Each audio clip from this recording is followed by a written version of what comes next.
Welcome everybody to the fourth edition of Agency Uncut.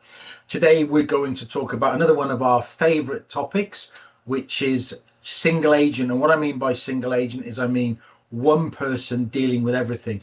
Now, this is really important to me because I've come across this so many times where you're dealing with so many people within an agency.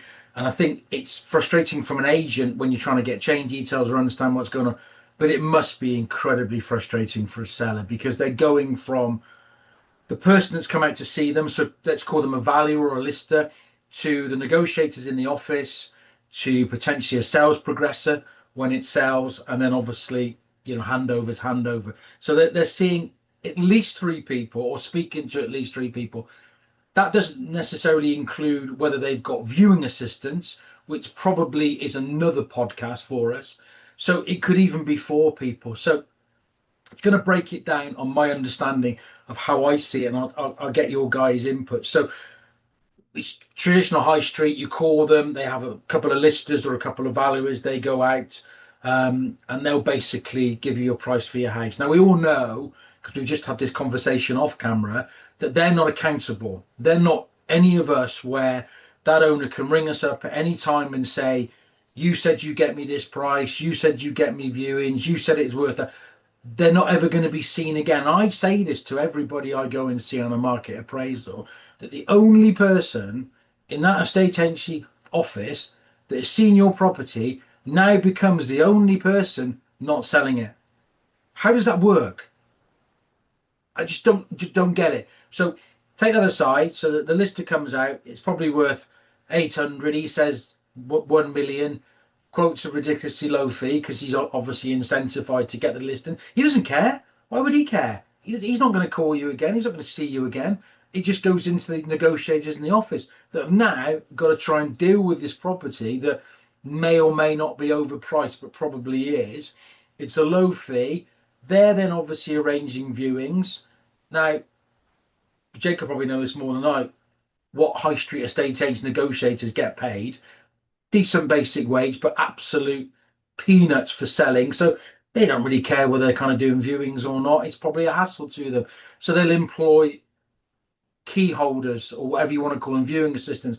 These people have got no idea about these properties, never seen them. They're just going into the office. They might get a little bit of a data sheet on it, or they might get, a brochure if they print a brochure, which I don't think anybody does anymore, apart from us. And they're sent out to do the viewing. The viewer turns up, tell them about the property, no, call the office on. I mean, it's just a mess, isn't it? It really is a mess. And then I always think that, we all know that people like Simon Gates that are invaluable with the data that he provides will say that 54% of properties fall through.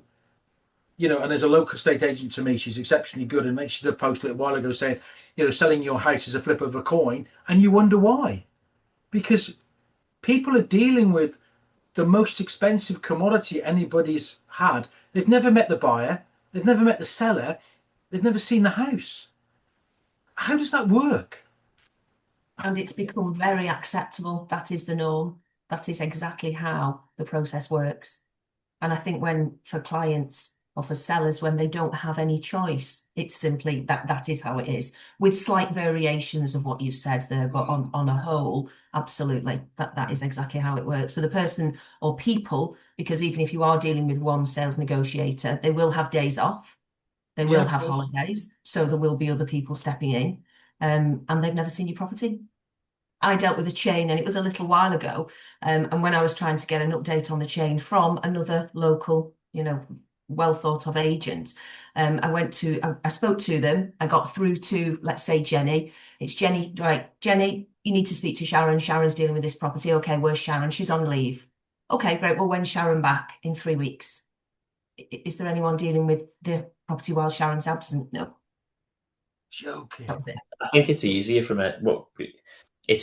a business that size or a bigger business to hold individual people accountable for individual things. But the problem is they're not holding them accountable for the client's best interest. They're holding them accountable to a KPI. So it's sort of like, this is what your target is as a lister. This is what your target is as this, as that, rather than as an agent for your client. it is very, very different. I mean, like you mentioned there, Karl, about obviously passing on to different people, and people have got different. It's crazy because obviously my time within a corporate, many years, and I did meet lots of really good agents. Unfortunately, like I mentioned in the past, I had quite a lot of flexibility with how I worked, and so as did some of the other branch managers and stuff as well, to be fair. But I was always the valuer, so branch manager and valuer. So to me, it was important that I give you the right priced, honest advice, and it actually sold. Otherwise, I didn't get paid, sort of thing. But that's different, and very, very different, and very different estate agencies. But yeah, from start to finish of us, and I think what you've mentioned there, Paul, is it's become the norm. Yes. And it's what the options are, and I think that's changing. Well, I think that's changing. That is changing. That has changed massively, and people are realising now that it's not a warehouse of estate agency where you are one of 100 and odd people, and there's someone in there dealing with it. It is who is biggest line that I've got, which I got from a client. Actually, I wrote it down because she rang me earlier, and she recommended me to her friend, and she said, "Jake's my agent." So it's not my agency or who you're using. It is Jake's my agent. Use him, and that's the big difference. This is the shift in the market now, isn't it? It's who is your agent, basically. Well, we're low volume, high quality. They're high volume, low quality. I always say to people when I go out to a market appraiser, it's like a conveyor belt. They will list 100 houses a month. They will lock those people into 12, 16, 20. I mean, I've seen a 32-week contract, and during that period of time, all they're doing is hammering the owner to get the price down. And if they manage to sell it in that period of time that the contract is, then great. If they don't, and the owner refuses to reduce the price or whatever, it just falls off that conveyor belt, and they probably sold 50 of those 100. 35 to 40 of those will go through, but they've started again the process already. So they'll take that 35, 40 houses, they'll look at the monetary value of that and go, well, we've made X, Y, Z. But they won't break it down individually. Think, well, look at the ones we've lost. How could we have got more money for that individual property? How could we have dealt better with that individual person? Everything gets lumped in together. I had a chain before. Sorry, Jake. I had a chain before a couple of weeks ago that completed. I'm dealing with an agent in South Liverpool, and every time you ring up, who's the owner, what the property is, and even the owner's ringing up and saying to me, "Oh, I've got to go through it. I've got to tell him the address of my house. I've got to sort of tell him who the buyer is. I've got to tell him my solicitor is." And she calls me back. It's just painful. And we'd exchange contracts like really early in the morning at 10 o'clock. She rings me at 3:45. Any news? I exchanged at 10 o'clock. Has it? I think you hit the nail on the head a minute ago there, though, Karl, where you said about 100 go to market and then 50 something to sell and then 30. It's all numbers. So they treat people as houses as numbers. It's another house, it's another notch. And it's a case of, right, well, we've got 100 houses, not we've got Jenny's house, we've got, Chris's house. It's literally, we've got 100 houses. Like one thing that I always say to clients is, if you ring your agent and say, it's me, who's me? If you ring me, it's a case of, oh yeah, you okay? How's things? I know exactly who you are, when the last viewing was because I done it, when was what the feedback was because I got it, everything like that, rather than a case of what's your address? Because I've got 100 and something to deal with, and I just need to know what your address is so I can find the information. It is very, very different. And I think the collective creates a bad reputation for agents, because those 50 that fall off, 25 of them will come back on the market, because we know that happens in 5 years, 50% returns to the market. But the other 25 will spend the rest of their life slaughtering estate agents because they've done such a bad job. And it doesn't have to be that way. And I think that this is the frustrating. If that agency broke it down and said, right, we would have, instead of having a lister and a valuer and 5 negotiators, we'll have 7 people that each deal with little pockets of the town or the city or the village, and then they're accountable to their own clients, the service levels would increase dramatically. It's that word, isn't it? It's accountability. It's not just communication or professionalism or experience. It's accountability. If they don't have that accountability, they don't care, because it doesn't come back on them.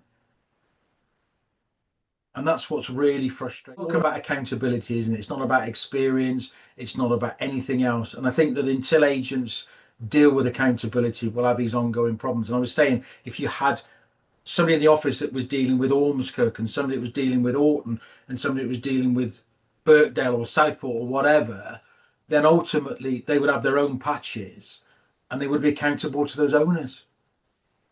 You know, I don't know how sales progressors do it. I really don't, because I think that they're the ones that I think are on a hiding to nothing, because they don't know the owner, they don't know the buyer, they've never seen the house. So how can they progress that sale? Even more so when sale progressors are outsourced and they don't even live in the area, they don't know the area, they don't have an idea of the property and its locality and you know, the surroundings of the property. They really are dealing with something at the other end of the country, completely blank. And it's managing expectations of both parties. But I also think that if you don't know the motivation for the buyer, then you can't work with your buyer and seller to make sure that it stays together. You know, we all know that fall-through rates are like 50%, but self-employed agents think there was a post on Friday's meeting that we're substantially lower than anybody, because effectively it's our money, isn't it? That's what it is. So ultimately we're in a situation where we're not going to waste our own money. You know, we're not getting 50 quid if we sell it. So we're going to do a much better job. Yeah, I think that at most it's a case of another one's fell through. You know, it's we'll resell it, but that's going to cost us months and months. I mean, I had an email this morning, so on the subject of, like, say, from start to finish, we deal with all of our from start to finish, literally, on the pipeline. It's one of the biggest parts. So I'm meeting one of my clients with a key handover and everything beforehand, and she's surprised because I've done the viewing and everything, and then I do the key handover. I was like, well, that's what this is. But yeah, I was going to say then, sorry. So about sale progressing the actual sale, I've just had one recently, which we stayed really, really close to, of course, and it's been 20 days since the inquiry were raised. Some of them have been answered, but they didn't raise any further ones from them. So I said, are you happy with them? I said, oh, we're going to review them. He said, you said that 5 days ago, you said that 10 days ago, and you said now obviously it's 20. They hadn't even opened the email. And that's like, so I'm really badgering onto them, but normally that's just a sales progressor, just be like, oh, they'll get to it. You know, so whereas for us, that's 20 days. That's almost a month with me without cash. That's almost a month without the seller moving home, a month without the buyer getting in their home. You know, it's a long, long time, isn't it? I've just had a conversation this morning with a buyer. Now, I'm reading between the lines here, but I'm pretty certain what's happened is that the financial advisor has advised the buyer to wait until you've got your mortgage offer before you instruct your solicitors. However, I only took call for survey access this morning. It's only booked for the 20th of May. Wow. So I've just said to the buyer, listen, I'm not sure if you're aware here, but if you don't instruct your conveyancer and get them to start the conveyancing process now, which is already going to take you 3 or 4 months on the right side of things anyway, you're adding another 4 weeks minimum onto the process. He said, I had no idea. Well, no, you wouldn't, because it's probably, I understand your mortgage advisor is looking after you from that aspect, but what he's not telling you is the entire picture here. And that is that you're adding a month onto a very long process anyway. And obviously it's in our interest to get this through quicker for our client. He's instructed his solicitor this afternoon. Brilliant. But I think going back to sales progressors, I mean, ultimately they're not sales progressors, are they? I mean, I saw a post on LinkedIn the other day by somebody who's a very well-renowned estate agent, and he put like 5 points about agency, 5 things your estate agent can't do. Don't know if everybody saw it on LinkedIn. And the first one was they cannot influence solicitors. No, they cannot make solicitors do anything. So I think that you've got to look at the sales progression from 2 points. If you've got an in-house sales progressor and they've got 50 sales that they're dealing with or whatever, and they're ringing solicitors all the time and they're sending them emails, have you applied for the searches? Have you got the searches back? Are you happy with the searches? Blah, blah, blah. And that solicitor's receiving 50 emails a day from estate agents or phone calls. When does he get time to do the work? And I had a girl ring me yesterday. She follows me on LinkedIn, and as the momentum is moving so quickly now with the XP luxury, we all know, I'm getting so many conversations with people.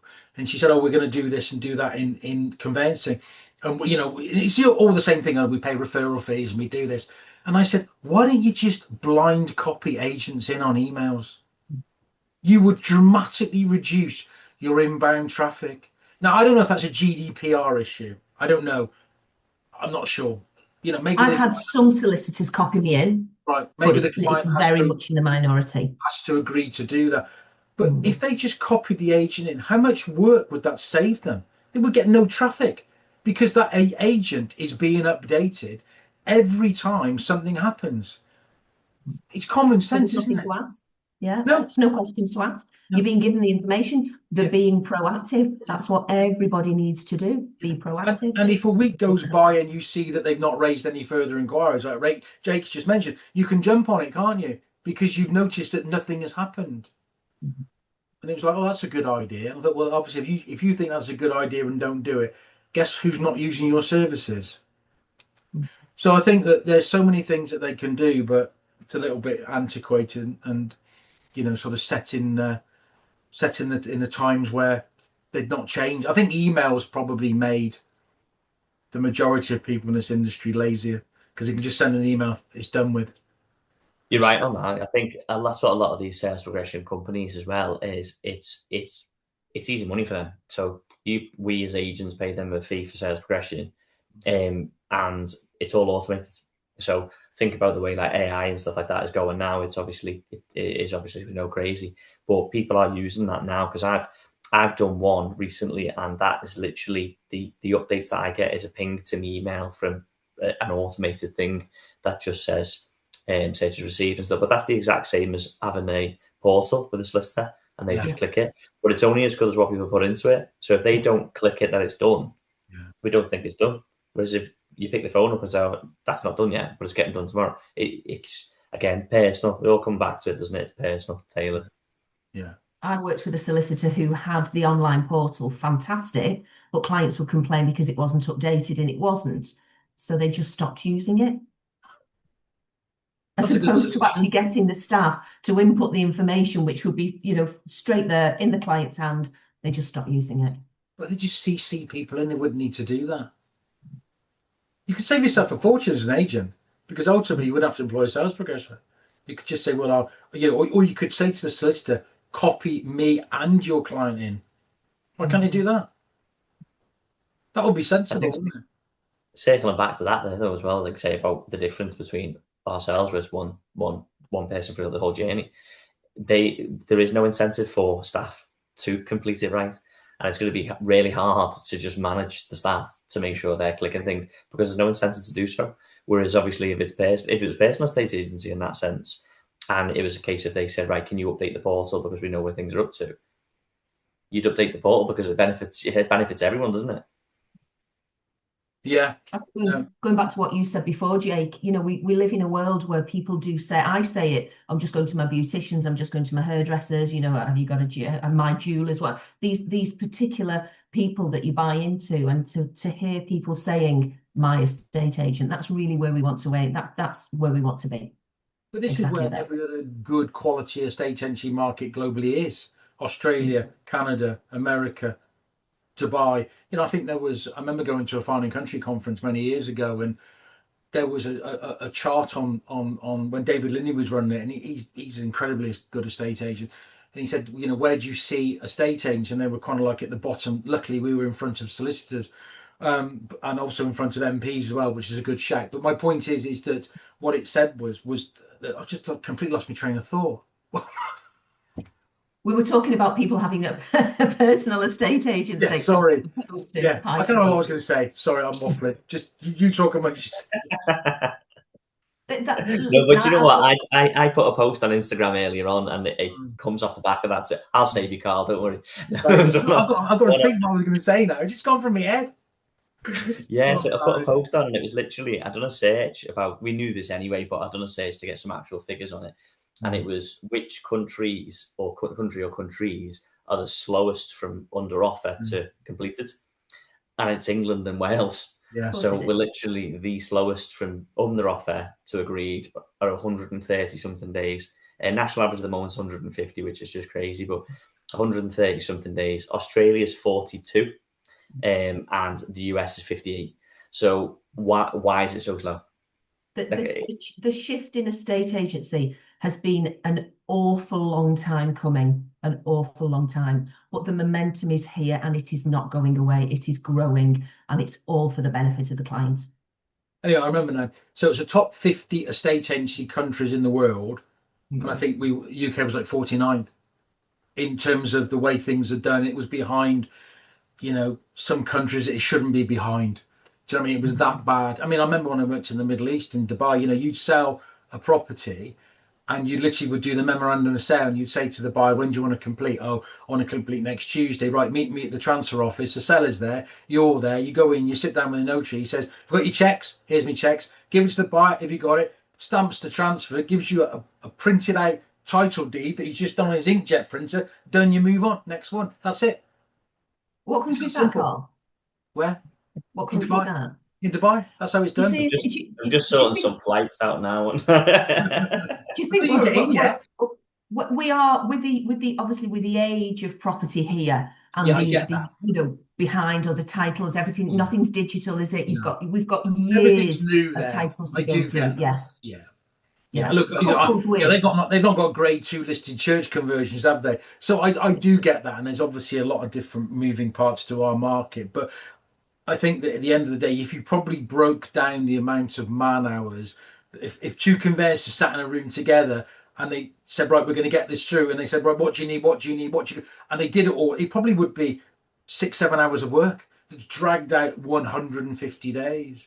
And a lot of, as you say, there's many moving parts to it. There's many reasons why it takes so long, but a huge factor is the sheer volume that they've taken on because the fees are so low that it just slows it down to almost a ground to a halt.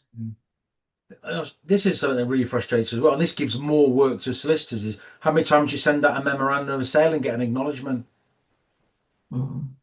Unless you ask for one, few and far between. I don't even know if you get that. I always ask in the email, got a standard email, you know, please acknowledge receipt of this email. Nothing. You know, you might get, you know, certainly a couple of solicitors that I recommend, they've got auto replies, but I'm still seeing auto replies from solicitors saying, due to COVID, okay, probably need to change that. I was just going to say, I've not quite seen a COVID, but I have seen over the last few days that we're closed over the Christmas period between certain dates and certain dates. That's just forewarning. September the 19th until Feb. You know why that is? Because it takes them that long to complete. That's the Christmas this year, not last year. Okay. Are they being proactive there, Carl? They're being proactive, yeah. They are proactive with the time off, yeah. Yeah. Right. What I just wanted to I mean, we'll probably discuss this again at a later date, but you know, what do you think of sales progression companies outsourcing just to do the basics? Because I've got a good friend of mine who's got a license with Fine and Country. I'll name him Nigel. He's absolutely incredible estate agent. He's got a super slick business. And what he does is he outsources a sales progression, but they do the basics. So they will check, have you received our email? Have you onboarded your client? You know, have the searches been applied? Has the purchaser paid for the searches? You know, all the basics things that, no disrespect to anybody, isn't a good use of our time. It doesn't help us to help our clients. So they do the basics. But if he gets a sticky point that's maybe survey or down valuation, comes straight back to him. What do you think about that? I've done this in the past. So we had an outsourced sales progressor in the past when it becomes sort of an option, really, when it started becoming something that people were thinking about. Volume wasn't too high. You know, it is in the previous agency that I work with, again, great independent. We started outsourcing to someone who was brilliant sales progressor. And when anything came up on survey or there was any questions or anything like that, it came straight back in-house. So it was anything, and it came straight back in-house. And if it was to do a survey or anything like that, it went straight to the lister. So this was again about accountability. So this was the lister's the best person who valued the property. Why was it priced that way? And what may come up on survey and stuff like that. And it worked really, it did work. Well, I like to say it worked really, really well. It could have, but there's obviously lots of kinks of when do they pass things back and when do they not. So I think it does, but again, I think it creates another role in monitoring that, and whether that takes more time away from us giving the right things to clients, or not, I wouldn't know. And it then becomes time consuming to have to catch yourself up on where that progression is to be able to handle it at that moment. Yeah, but I suppose if you had like a weekly update email from that person, or they had access to your CRM and dropped it into Loop as we all use, I suppose you wouldn't have to worry about that. But at least you know where it is. I just think it, I've thought about it. I've thought about it going forwards.